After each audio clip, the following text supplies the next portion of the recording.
Sonic Frontiers hints at some secret creatures hidden throughout the trailers, and we're going to be uncovering what they are and how they're used today. This is yet another part in my theory trilogy, so if you haven't watched the others, you can do so after this video. So in the several gameplays we've gotten at the beginning of June, others have pointed out some mysterious creatures seen throughout the world, specifically around the puzzle areas. Take a look.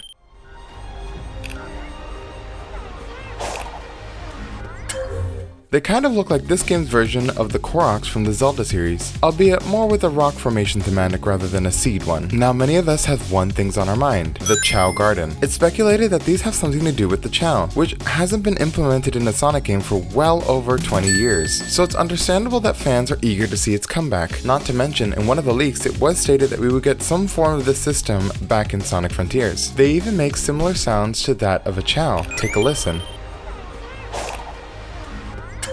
And as Chowmix pointed out, some of these objects that you seem to unlock look like some sort of varietal fruits, which may be used for these Chao-like creatures. But are they really going to behave like Chao? Or maybe there's some kind of ancestors to the Chao, as the island seems to be thousands of years old. If that's the case, I think we need to take a step back. I think we need to go further back. Does anybody remember Knights? It was another one of Sega's IPs during the Saturn era. Well, in Knights, there are these creatures known as Knightopians, which if you didn't know was actually the predecessor for the concept of Chao. They are built off the foundation of A-Life, a system that dynamically changed the music and somewhat the look of the level based on the Knightopians' mood, and their mood is affected by how well you treat them. So what if Sonic Frontiers' ancient creatures are more so based off the Knightopians as opposed to the Chao? Considering that we're seeing multiples of these creatures in a given area, it would be less likely that we're taking care of an individual Chao and instead a collective at once. Furthermore, do you know what the system A-Life means? Artificial life. And what do you think we're dealing with in Sonic Frontiers? That's right, artificial-like beings, or AI. So maybe as an antithesis to the enemies, these creatures have more of a geo-like appearance instead. And maybe they're affected by how well you do, or maybe by what you do.